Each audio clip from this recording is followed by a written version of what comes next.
बड़ी बहू ने कहा, माँ जी का सबसे अनमोल तोहफा मुझे चाहिए। अशोक जी अपनी पत्नी के साथ अपनी रिटायर्ड ज़िंदगी बहुत हंसी खुशी गुजार रहे थे। उनके तीनों बेटे अलग अलग शहरों में अपने अपने परिवारों के साथ थे। उन्होंने नियम बना रखा था कि दीपावली पर तीनों बेटे सब परिवार उनके पास आते थे। वो एक सप्ताह कैसे मस्ती में बीत जाता था, कुछ पता ही नहीं चलता था। कैसे क्या हुआ, उनकी खुशियों को जैसे नज़र ही लग गई। अचानक शीला जी को दिल का दौरा पड़ा। एक झटके में उनकी सारी खुशियां बिखर गई।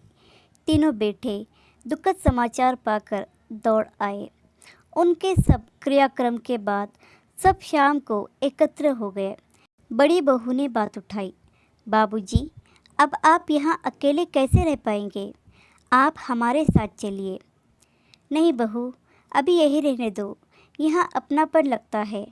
बच्चों की गृहस्थी में कहते कहते वो चुप हो गए। बड़ा पोता कुछ बोलने को ही हुआ, उन्होंने हाथ के इशारे से उसे चुप कर दिया। बच्चों, अब तुम लोगों की माँ हम सबको छोड़कर जा चुकी है। उनकी कुछ चीज़ें हैं, वो तुम लोग आपस में बांट लो। हमसे अब उनकी साज संभल नहीं हो पाएगी। कहते हुए अलमारी से कुछ निकाल कर लाए।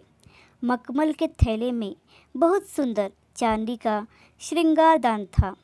एक बहुत सुंदर सोने के पट्टे वाली पुरानी रिस्ट वॉच थी।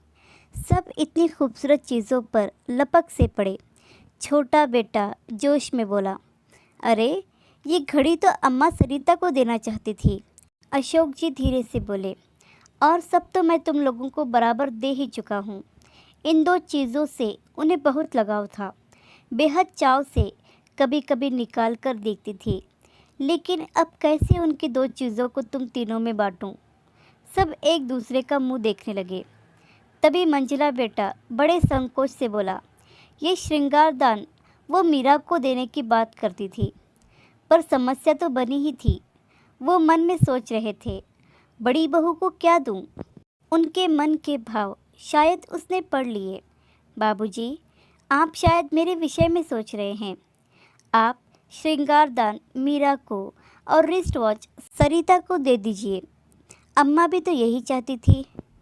पर नंदिनी, तुझे क्या दूं? समझ में नहीं आ रहा है। आपके पास एक और अनमोल चीज़ है, और वो अम्मा जी मुझे ही देना चाहती थी। सबके मुंह हैरानी से खुले के खुले रह गए। दोनों बहुएं तो बहुत हैरान परेशान हो गई। अब कौन सा पिटारा खुलेगा? सबकी हैरानी और परेशानी को भांपकर बड़ी बहू मुस्कुराकर बोली, वो सबसे अनमोल तो आप स्वयं हो बाबूजी। पिछली बार अम्मा जी ने मुझसे कह दिया था, मेरे बाद बाबूजी की देखरेख तेरे जिम्मे है। बस अब आप उनकी इच्छा का पालन करें और हमारे साथ चलें। यह सुनकर दोनों बहुओं की नज़रें शर्म से झुक गई, क्योंकि वे दोनों तो कुछ और ही सोच रही थी। कितना अच्छा हो कि हर बहू अपने सास ससुर को एक अनमोल तोहफा समझे। आशा करती हूँ कि ये कहानी आपको पसंद आई होगी।